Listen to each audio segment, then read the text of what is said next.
Hello, I'm Ben Mankiewicz. Thanks for watching TCM and tonight's presentation of the unofficial trilogy of movies about the adventures of Sinbad the Sailor, all from the spectacularly creative mind of stop-motion animation trailblazer Ray Harryhausen.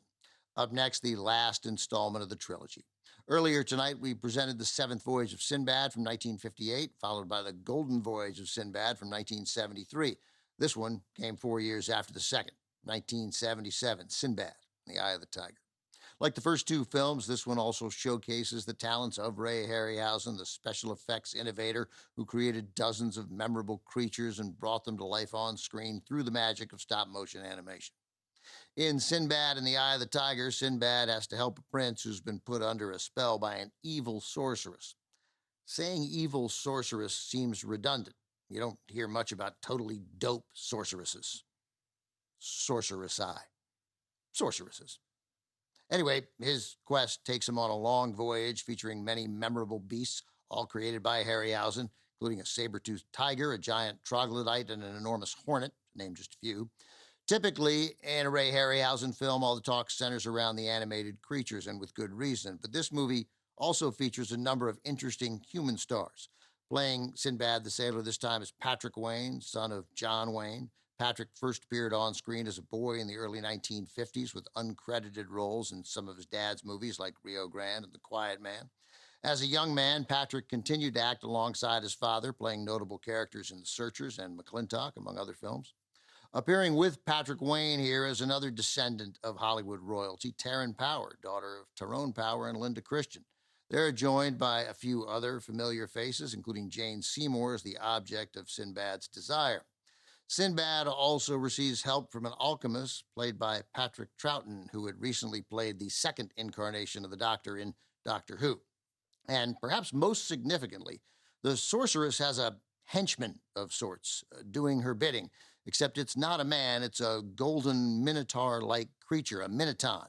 You will not recognize the actor who plays him because the actor is encased in a gold costume with the head of a bull.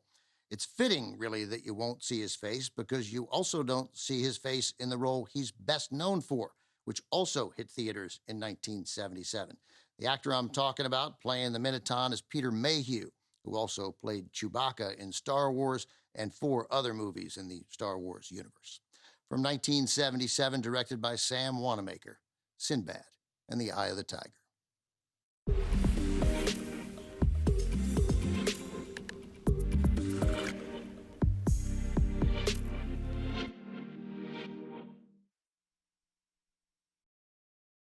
Ray Harryhausen created the visual effects in Sinbad and the Eye of the Tiger. He also co-wrote the story with Beverly Cross.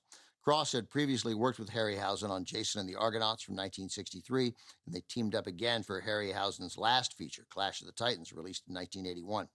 By the time he made this 1977 Sinbad fantasy, Harryhausen had already made 2 other movies about the mythical sailor.